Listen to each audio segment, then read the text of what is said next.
Luke Mickelson, Mike Durkin. Mike Durkin, Luke Mickelson. Hi, Mike, nice to meet you. Nice to meet you. We'll get right in. You're a busy guy, and Mike says it's sunny out and he wants to go see his kids. So we're gonna wrap this thing in a nice, pretty package. We'll introduce how we learned about you, and then we want you to tell your story. Sounds great. Speaking of how we started the journey with Sleep in Heavenly Peace, I grew up here in Central New York, moved to Syracuse 2 decades ago, built a business, built a family, met Mike, met a bunch of people in business, and then 2 years ago, we moved back to the Utica area, and a friend of mine, lifelong friend, said, "Hey, I'm gonna go build some beds in the upcoming weeks. Do you wanna come along?" And I'm like, sign me up. I don't even know what that means. Let's do it. I reached out to Steve Spurbeck and said, "Hey, my guy's already signed up. I wanna come hang out with him and do this together." He's like, "Yeah, come along." And I spent 2 days. I think we built over 275 beds in Utica. I was absolutely moved and amazed with just the energy in that room. And not just the saws and the drills and the sanders. That sounded like a bee's hive, no doubt. But the looks on people's faces, the overall tone of kindness, because everybody was there to do something special. And no one even knew what that was altogether, what they were doing. They're screwing something together. So the lady in my group had never touched a screw gun before in her life. By the time that session was over, she looked like she could come off a Bob Vila, show. So, and I had the pleasure of seeing you and hearing you speak. The stories about the deliveries, I literally got choked up several times. And since then, in preparation for our conversation, Luke, I was just telling Mike before you got on, I think I've watched every bit of content you have on YouTube, with Mike Rowe, with CNN Awards, and I could sit and pop some popcorn. I got tears strolling down. My wife's looking at me funny. So I'm so excited, and I feel so blessed to have you come on and share your story. So thank you for joining us.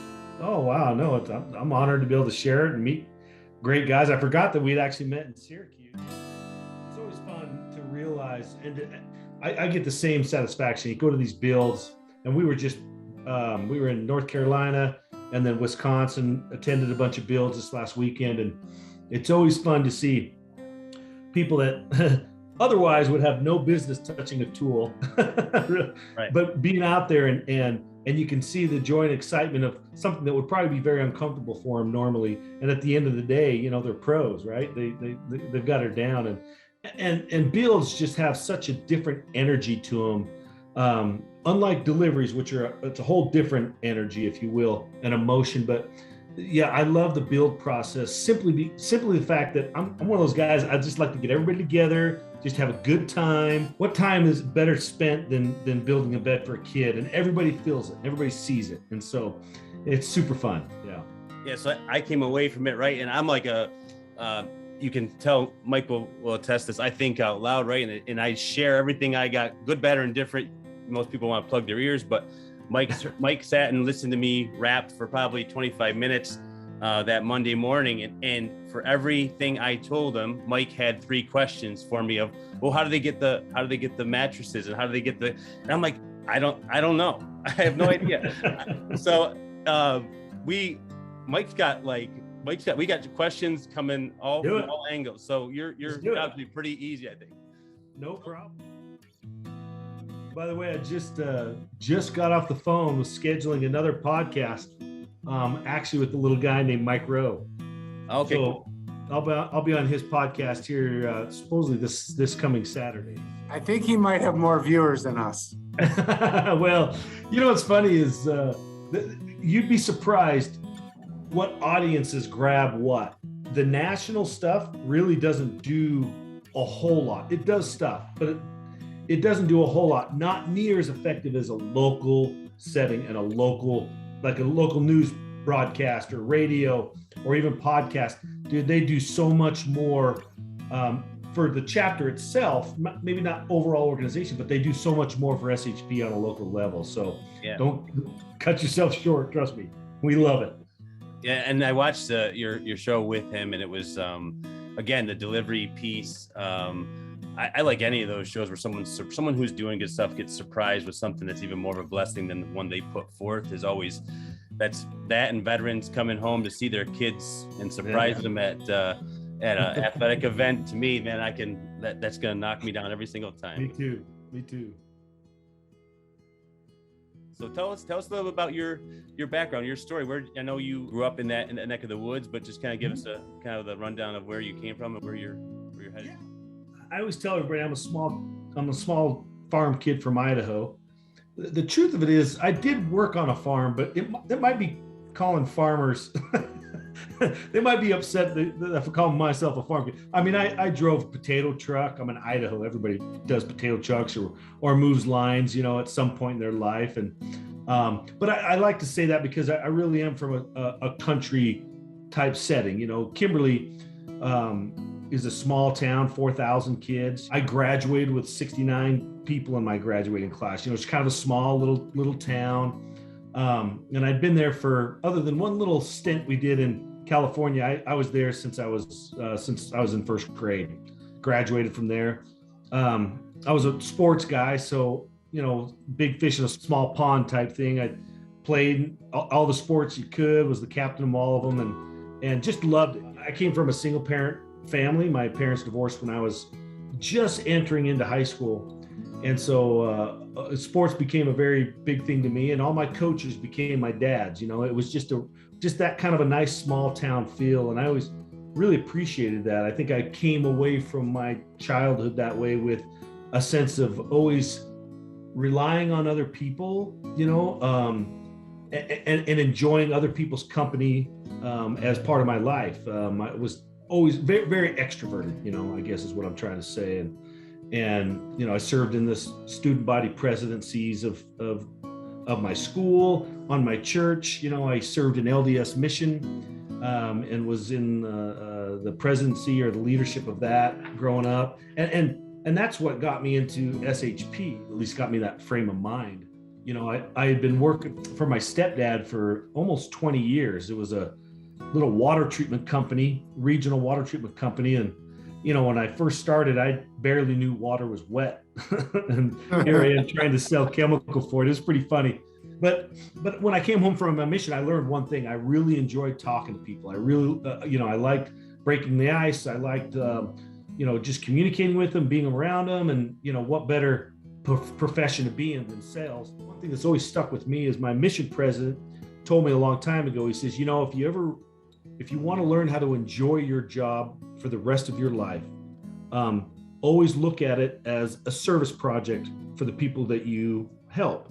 And I always valued that, because I think service really is the key to joy in this world. And so instead of just grabbing a paycheck or going about your business, if you can look at it, and I always looked at my job as, these guys rely on me. I'm here to serve them and help them. Man, it just makes your job so much better. And so I was in that for about 20 years, 18 years. And it was a great job to be in. I got to travel a little bit. I learned all my management skills there. And when I started Sleep in Heavenly Peace, a couple of things were happening in my life at the time. My job was good. I liked it. There was just aspects of it that I didn't like. I was still am very entrepreneurial minded. I liked starting things up. I like running businesses and getting things going. I've started an axe throwing company, a property management company, helping my fiance here with a tattoo removal company, and started a biostrategies, which is a bacteria company. Yeah, it's all over. I don't even know what that is. Yeah. A lot of crazy stuff, you run into it. I don't know. I think I'm just one of these guys that I like to see a problem. And I think I can figure out how to make it better and how to market it, and so I just kind of took that to it and ran. In 2012, I kind of felt like maybe a lot of people feel like they get in their jobs and it's just, the one day is the same as the next. And I lost some of the excitement I had for it. And probably the biggest thing in my life at the time was going through a pretty big faith crisis. I just didn't know really what I believed anymore, and had a lot of questions about my own faith and my own religion. And anytime that anybody does that, or anybody that's been through that understands that, you kind of have this this dark cloud over you going, well, here I believed one thing my whole life, and now I'm not sure I even believe that anymore. And is this a bad path that I'm on? Is it, you hear arguments both ways. And I reached out to a lot of different people as I struggled through these times, just trying to figure out really who I am and what my value is. And that's when I came across in my church, I was serving as what they call a young men's president, which is basically, I was over the activity, both spiritually and physically activity of the young men's program from the ages 12 to 17. And at the time, the young men's activity program was basically Boy Scouts. The church had adopted the Boy Scout program, and that's what we did. So I was over that. Well, in our meetings with our leadership, they talked about families that we were helping. And one of these families, kind of an interesting deal, that the husband was suffering a little bit from mental health, had a hard time holding on to a job. The mom was the school bus driver, and so they're just living in this little 2-bedroom apartment, kind of a bad part of town, and just really trying to make it. And I heard that their kids didn't have any beds. Now, I'd never met the family before. I didn't even know where they lived. I just remember thinking, kids don't have beds. What the heck? I mean, every kid has a bed, surely, right? And so, being in the Boy Scouts, I thought, oh, here's a great opportunity to grab these boys. This is going to be my Wednesday activities. We'll get these guys some beds, right? And the more I thought about it, I thought, because we talked to the boys, and it was like, what do you want to do? You want to go buy some beds? Do you want to get some beds donated? What do you want to do here? And then it kind of dawned on me. I'm like, you know what? I had just finished building a salon in my third bay of my garage, right? It was like the biggest building thing I've ever done with tools. I didn't have any tools. I had to borrow. My wife at the time, she had a company where she built frames, and then she'd make designs. You've seen those artsy fartsy type companies, and so she had all these tools. So I had to use her tools to build her salon. It was pretty funny. Anyways, so I was really kind of in that mindset, and I said, you know what? Here's a great chance to take these 12, 13-year-old boys, get an Xbox controller out of their hands, and let's teach them something, right? Amen. So that really was kind of the mindset. So I went home and kind of measured this bed out, how it looks. I had a bunk bed already, and so I was kind of patterning after that. But when I started putting this bed together, boy, it was so much fun. And then the boys came over, and we're grabbing out saws and drills and measurement tapes and all sorts of stuff. And these guys are just loving it. So the build process of that first bed was really more for the boys. I wasn't really even thinking about the family so much, other than I know this is going to go to a family, we're going to get some kids some beds. I thought it was like replacement for beds. I mean, they broke down, you just never really got, I never got the thought or the idea of really what the impact this would be. After it was said and done, the beds were done, there was time to deliver. Well, I had this salon that I just built for my wife, who it was all dusty because we just been building a bed in there. So I stayed back and had to clean the garage up because she had clients, and I didn't go on the delivery. But the parents of the kids went. And the next day at church, man, all I heard was how amazing it was. The kids were so happy, the parents were so happy. And it was really weird. It's not that I didn't expect that. It's just, it was amazing to see a 12-year-old kid be so excited to talk about giving another kid something. Yeah. I was like, normally kids, to take their Saturday morning or Saturday afternoon away doing a service project, you hear nothing but grunts and groans the next day. And that was just really shocking to me. I thought, wow, that's pretty cool. Like, that was a good deal. But I had no intention of doing anything else. This is what I call my get off the couch story. And I remember it was, the next week, it was the first week of December.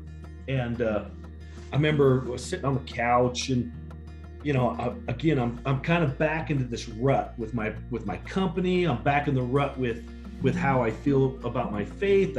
Am I being led by the devil? I mean, just all these crazy things. I'm not a bad guy. I don't think I'm a bad guy.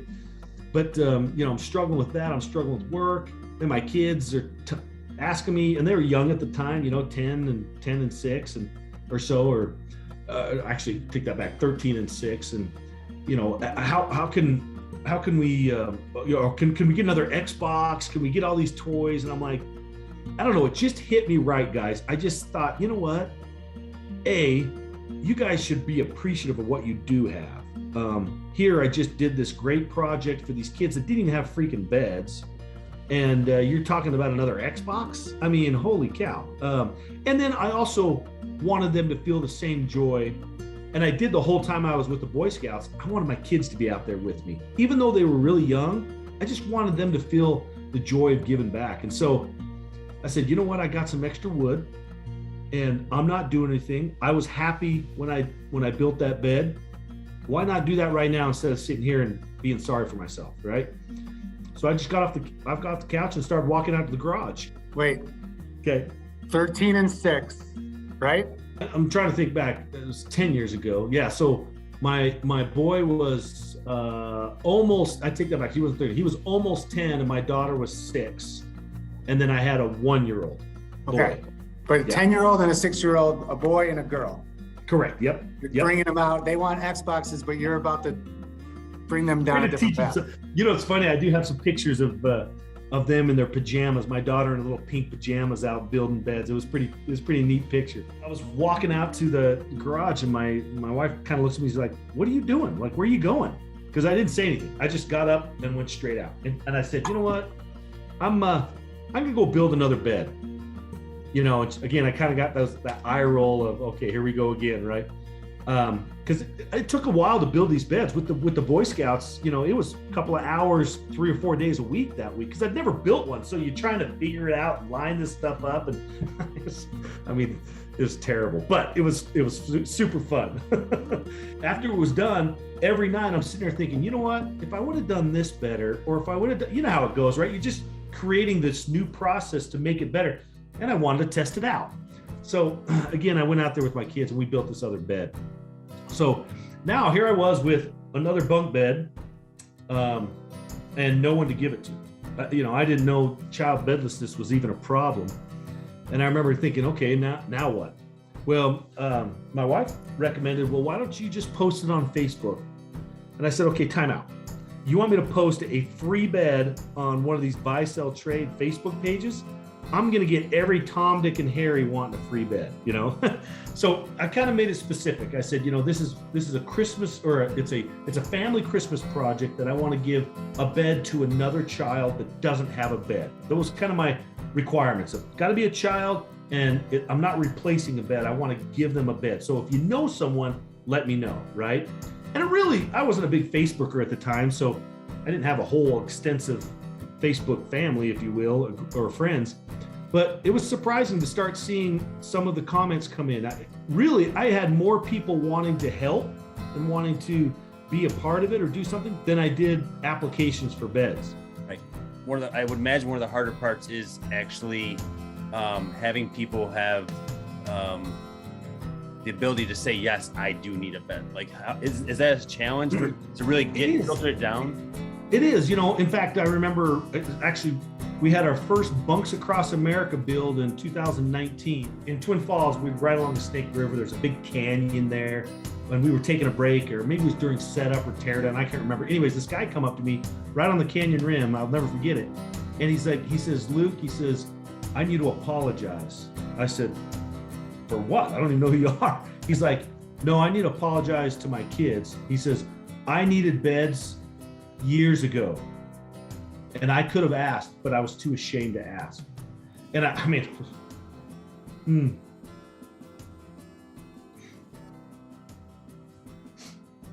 it's hard, and I can understand those parents that have such an internal struggle. I can't help to think I would be the same way, that, this is my responsibility to get these kids a bed. And when you couldn't, because of whatever reason, a fire or a job loss or something like that, I can't imagine. I can only get a glimpse of maybe what kind of guilt or what kind of hurt a parent would feel that. And, I could just see it in this guy's face, and his tears are down, running down his face. He says, that's why I'm here today. He says, because I'm here to build beds for other kids, so I feel good about taking a bed for my own. And I'm like, oh my gosh, brother. Absolutely. Absolutely. I mean, 10 years previously, I never knew what it meant to be a dad. And I didn't know what it was like to even think about not being able to take care of the needs of my kids to the point where I can't get them a bed.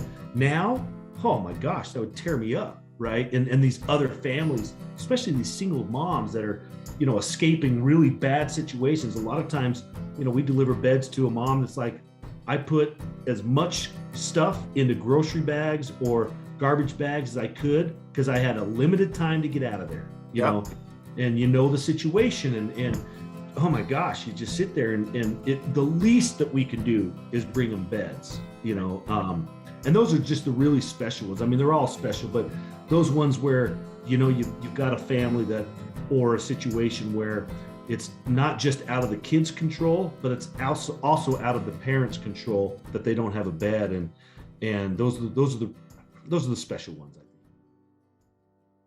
So here I was in 2012 with this bed, not knowing what to do with it, right? And everything changed when a friend of mine, she actually served a mission with me.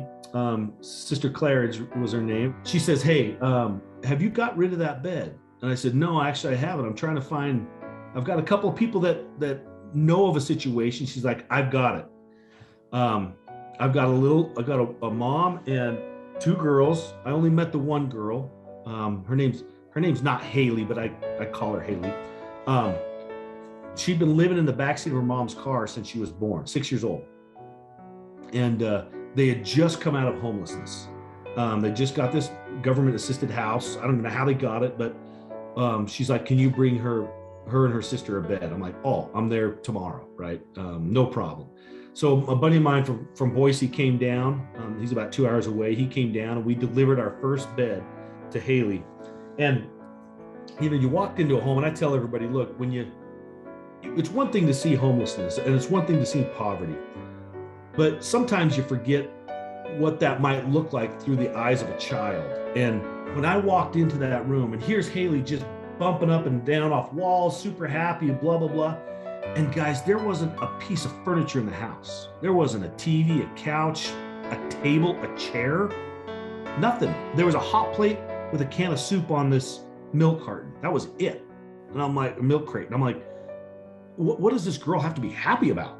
And you realize, oh, it's because she finally is not in the backseat of a car. And so she kind of walks us back to her bedroom. And I remember what got me the most is for the first time, I looked in the corner and I saw the nest, and that's where Haley slept. She'd take her school clothes off, and there's no dressers or anything. Clothes are all piled in the corner, and she just slept on them. And I just thought, oh my gosh, I think that's what hit me the hardest. Two things hit me the hardest. That hit me the hardest, realizing that there are kids that sleep in this condition all over the country. And especially in my own hometown. That's bullcrap, and to deliver her own bed and to see her excitement. I mean, she's kissing the bed, for crying out loud. I've never seen that before. And then the second thing that got me is I looked up and saw the mom. And here was mom, 6 years of struggle just pouring down her face, crying. And I was raised by a single mom too. So it really meant something to me. And I learned right there, I said, you know what, this bed, it's more than just a good night's sleep. It's more than just a bed. We're bringing Haley some confidence. We're bringing her to have the ability to have a sleepover, for crying out loud. We're giving mom a satisfying night's sleep, knowing her kids are off the floor and safe and sound. I remember driving home, we hardly said anything to each other because it was so emotional. And finally, the thought came to me, I'm like, you know what? The 2 hours every night for the last 4 or 5 nights, if that's what I have to do to solve that problem, then that's well worth my time. And from then on, fishing, watching college football Saturday, whatever, it just didn't have the same luster it used to, especially when I sit here, and trust me, it's a curse. For me, it's a curse because here I am, project oriented, want to finish projects. And this is a project that never gets finished. So I just remember thinking, you know what? No kid's gonna sleep on the floor in my town. Now, and I truly believe that because I didn't know how bad the problem is. I was like, oh, there's 10 or mentioned somebody a few times, and you mentioned your mom, and that she was a single mom. And I think I'd like to hear a little bit about that lady. Yeah, absolutely. So I'm sorry, everybody, but I have the greatest mom in the world. She, she raised 5 kids all by herself. I played a lot of sports, and she was the mom that never missed anything. She never missed any of my track meets, any of my football games, any of my baseball games. We always had kind of this joke where if she missed a baseball game, and I don't know, if you ever attended Legion Ball on a doubleheader in the middle of July, not the funnest thing in the world, right, for a parent. She was the elementary principal's secretary. And the minute I got out of elementary and went to middle school, guess what job she took? Middle school. Exactly. And then when I got into high school, she became the superintendent. I could never miss school. I could never ditch. I mean, if I was late to a class, hey, you need to go talk to your mom. Yeah. So we always had this really, really close bond, and still do, and so she's just a super neat lady. And I got a lot. I mean, she worked 3 jobs. I remember I'd get done with the basketball game. I mean, if you ever played high school basketball in a town in Idaho where, you just played 2 hours away, you got a 2-hour drive home or bus ride home.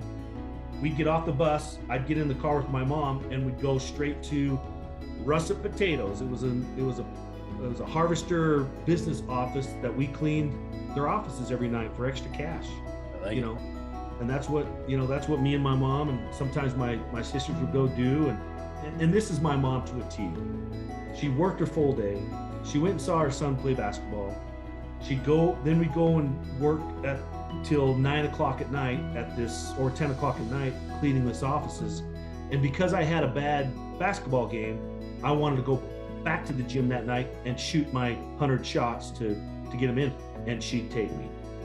She just was one of those moms, and I feel a little obligated that I need to live up to that same work ethic that my mom had, and I feel like I try. She's just an awesome lady. So that's my mom. Mike, we can drop it right now, right? That's right. So yeah, my mom was not a single mom, but I think she could. I think everyone's gonna favor their mom, thinking she's the best, right? And I don't want to get into blows here on the call. Who's got the better mom? But my point, I do have one, was my mom cleaned a medical office, and I remember many times being not always wanting to be there, but I remember being there, and then just. Similar, anything that we needed, whatever needed to get done, whatever hustle had to happen to make us be what everybody else was in that moment, my parents did it. So I can respect that a lot. Yeah, my mom, I have a lot of, being a parent now and even going through a divorce, seeing what my mom went through and what she had to deal with, especially with, how the lack of support that she got from an ex-spouse. I have my gosh, it just made me appreciate her even more. Just how you have to navigate some of those waters, and it's not easy trying to be a co-parent when you don't have another co there. Right. That's right. Yeah, that empathy keeps coming back in as you get older and you get to see what your parents had to endure. Really moving stuff. It's just really good to hear what you're talking about with your mom. So she's an awesome lady. Let's transition back. So you painted that picture of the 6-year-old and the 10-year-old finding out the garage, 2012. You meet Haley. You're not finding, I call it the fire in the belly. I did a career change probably, it wasn't 2010. I didn't have the fire in the belly, right? I was kind of going through the motions. So I can totally appreciate where you were in 2012. But I transitioned into another kind of established commercial vertical market like company. You transitioned into creating your own nonprofit, or did you were you moonlighting at night? Were you cleaning buildings? Well, it's a great question. Again, I kind of go back to 2012 was an odd year. There was just a lot going on with business, and but more with my faith crisis. But they all kind of jumbled into the same thing, just trying to figure out who I am and what I want. Not that I necessarily wanted to change. I know my dad suffered with depression his whole life, and I always, and still to this day, right or wrong, I don't want to make anybody upset, but I always feel like I can overcome, right? My depression, that's going to be a me problem, and I got to figure this out. And so I've always kind of adopted that. Now I know that's not always the same for people. I've seen my sister suffered from terrible depression, and there's no bucking up to get out of that kind of stuff, right? But I knew if it was meant to be, it was up to me. And there's a Zig Ziglar sales pitch for you right there. I was gonna say that sounds pretty damn good. but I wanted to make the best of what I had, and it wasn't horrible. Don't get me wrong, but when SHP came in, it immediately filled that void that I felt that I was missing in my life. I still liked my job, and I still did my job for 6 more years. It filled that for me. And I guess you could call it moonlighting. I didn't miss any days of work for it, or I'd take a vacation day for it. I was a vice president of sales, and our sales were as high as they've ever been. And I felt like I was doing my job even beyond what anybody else was doing at the time in my previous position, where sales were way up. But SHP was slowly getting more busy, right? 2012 was one thing, but about 2013, that's when we actually became a nonprofit. We did that because we had more people that wanted to donate. Well, I'm not going to say no to money, right? And then 2014 came around, and we started doing more builds, like 1 or 2 builds during the summer, because we didn't want to do it during the winter, because it was just going to be a Christmas thing, hence the name. And then 2015 came about, and the more awareness that got risen, the more applications that we were receiving, and the more and more this child bedlessness problem started to unveil itself. And so I remember sitting with my cohort. If there's ever a co-founder of Sleep and Heavenly Peace, it would be Jordan Allen, my buddy out of Boise. And I said, you know what? I said, we need to do some more builds. We got too many kids that's sleeping on the floor. And that's when we decided, okay, we're just going to do builds whenever we can. And we ended up actually, between Boise and Twin Falls, we ended up doing 15 builds that year, which was a big build for us, big build year. I think we ended up doing, 186 beds or something like that year. Is Jordan the same friend that went out in the first delivery with you? Absolutely, yeah. And really, when he came back after the delivery, he had the same passion. He's kind of this unsung hero, by the way. He didn't necessarily start SHP, but it wouldn't be where it is today without him. And he wanted to do the same thing up in Boise. So, we kind of got this collaboration going. I'd build down here and drive up the next weekend. We'd build up there, and that was the Christmas project. So it was kind of a big deal in 2015 when Boise got their own tools. Yeah. And so we didn't have to make that transition to tools all the time, and we just go up there and build with each other and help out. And trust me, the build process today is much different than it was 10 years ago.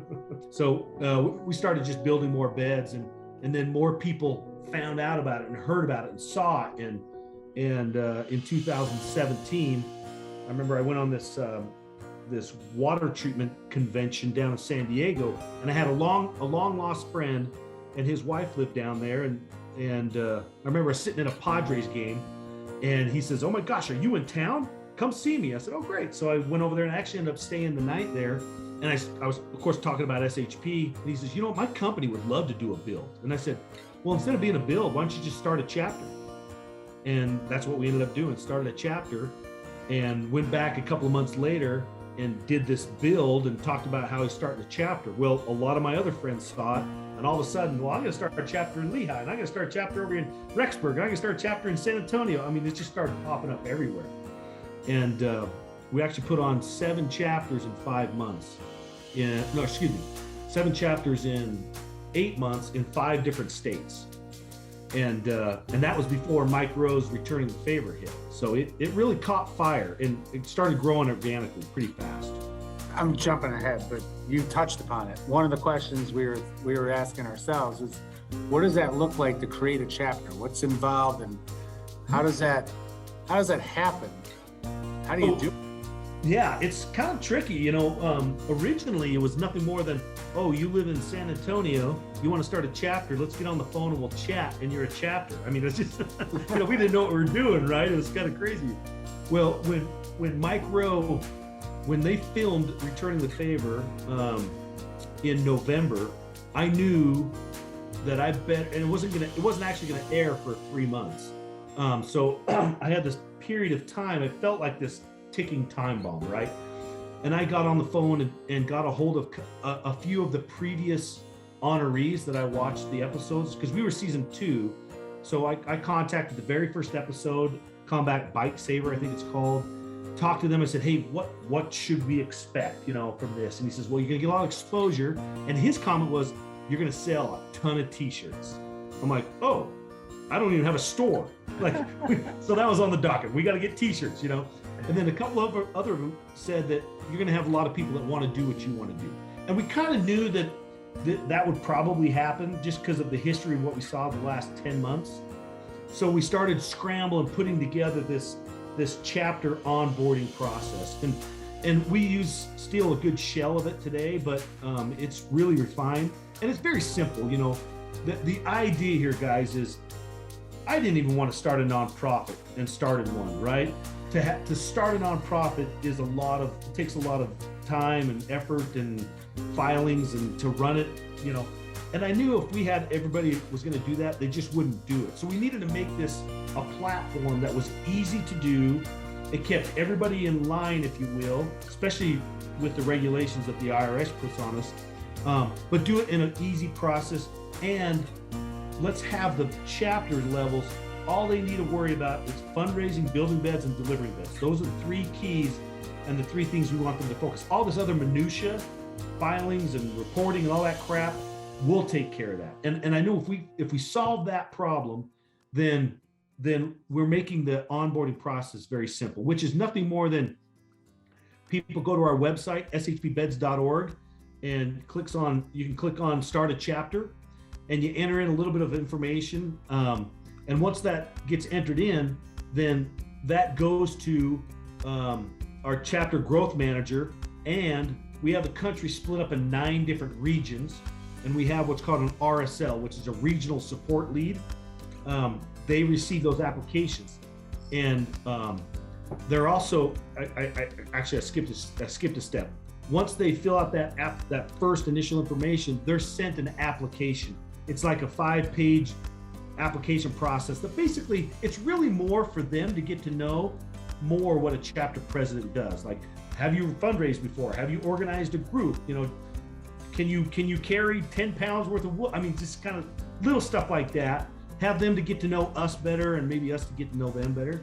But really, the rubber meets the road is when their application goes to the regional support lead, and then the regional support lead will contact them and ask them to join a Zoom call. And that's really the first time that they get a chance to actually speak with a member of Sleep in Heavenly Peace.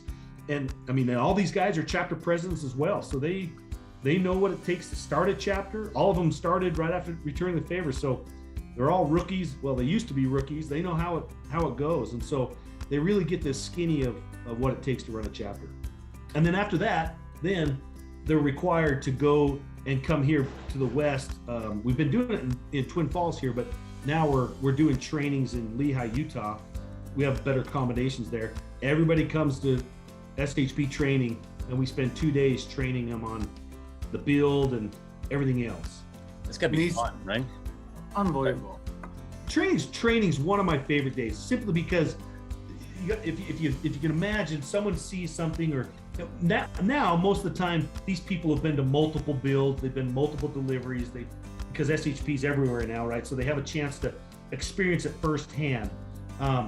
And so they're nothing but excited. They can't wait to get back to their hometown to start this build process. We've had chapters show up with $10,000 checks. We've had chapters show up that aren't even chapters yet, and they got build scheduled. I mean, they're just super, super excited people. And you get to see that. You get to rub shoulders with them and hear the story of how they got involved and even their first delivery that really rocked them emotionally. You get to hear that. So training day is, man, one of the funnest parts about my job. And Pete, you can edit this, and I'm going to ask the question. Tell me if I'm off base. The average build of a bed, how many hours, minutes, people, and a cost to build a bed. Can you give me some context of like X amount of materials and it takes us 6 hours? I'll put it in perspective. If I was going to approach the company I work for, and we're a construction company, and I say, hey, I want to do a team building thing, and we want to do like in a day. How many beds, like how much in materials does a bed kind of ballpark cost material-wise? And how many people does it take to build a bed, and how many hours does it take to build that bed with some people? No, great question. There's, other than a couple of varying circumstances, it's about the same. So we require a $250 donation for every bed that wants to get built. And that bed that dollar includes the mattress, sheets, wood frame, delivery, the whole 9 yards. And so if a company wants to do a team building exercise and has a budget of, let's say $5,000, then we'll come and build 20 beds with them. And that's us showing up with all the wood, all the tools. We're mobile, so we can build in the parking lot. Some chapters have their own warehouses where, employees can come to the warehouse where it's all set up. I mean, there's a bunch of different ways that we can do that. When it comes to the speed of the build itself, and I should say the average build is usually between 20 and 40 beds.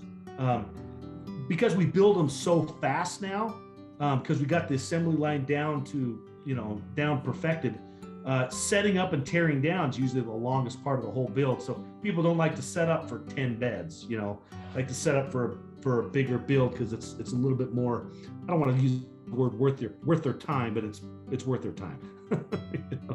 And so, and really the speed of the build, it matters very little on the experience of the volunteer. Because the duties that they do are so simple. I mean, sanding and then drilling a screw right here, or cutting a board right here. Pretty simple. I mean, Pete, you've been a part of it. It's pretty simple.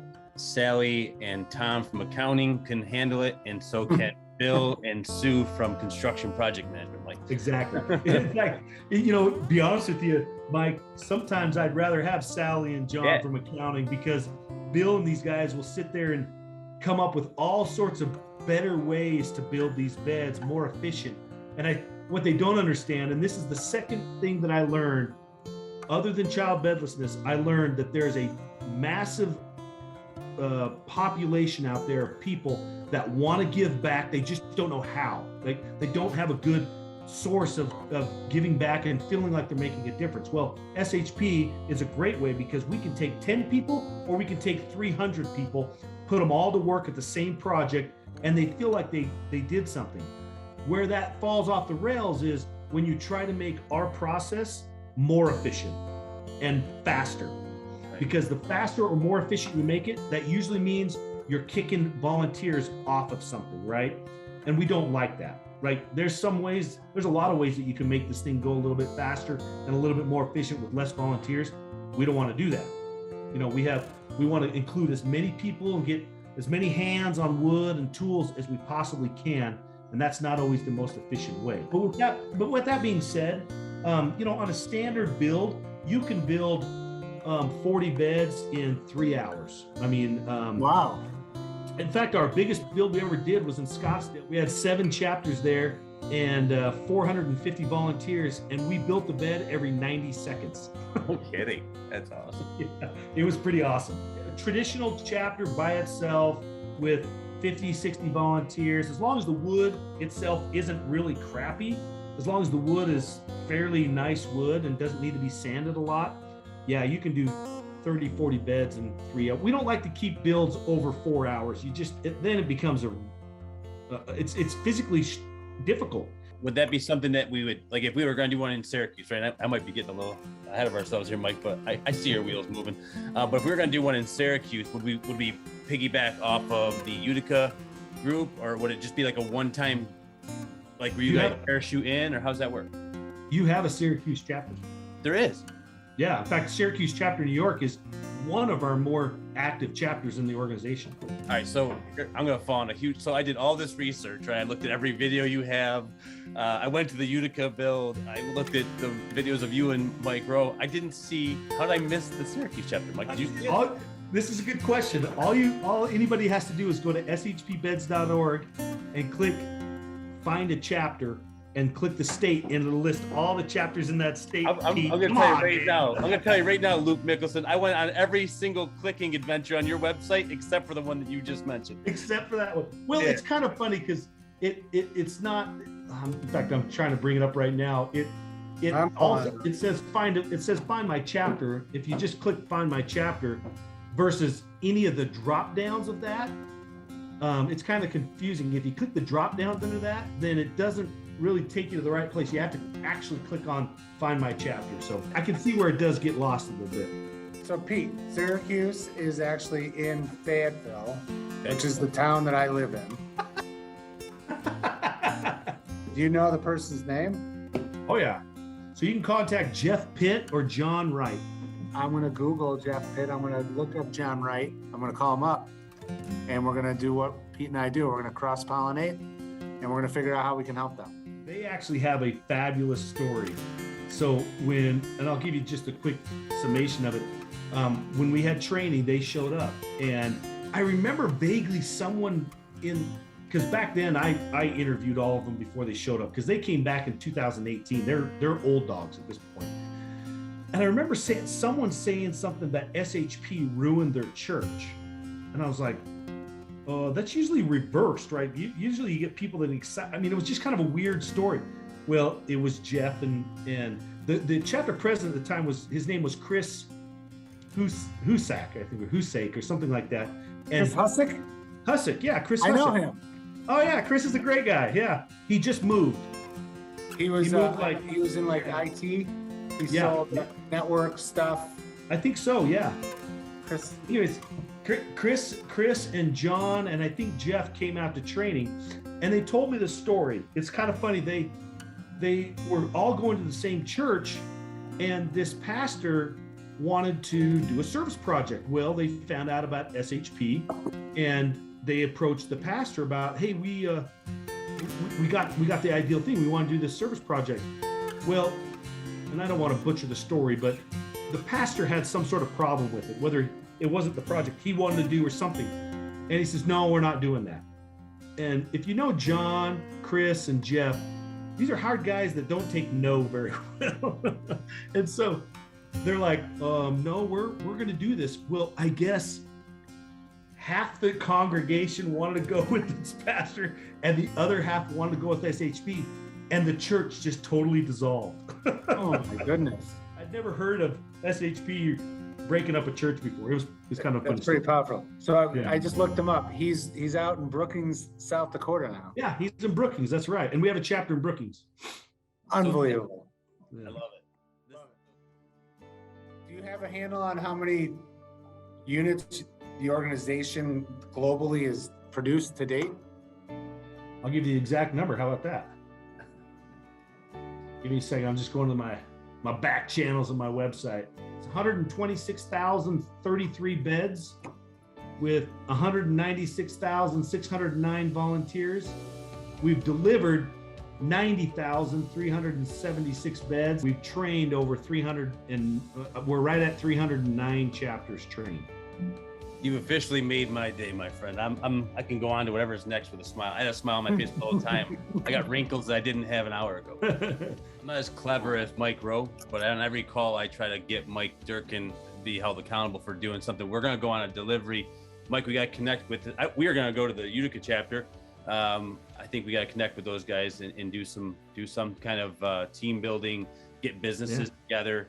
To me, I think I smiled when you said, there's a lot of power in the regional reaches, because we're trying to do that every day, connect with different people in businesses and help people by inspiring them with a story, but also helping some nonprofits get some attention. In some instances, they don't have a budget for marketing, but if we can connect them with businesses and use relationships or leverage relationships that Mike and I have to then pour gas on that fire, what they're doing.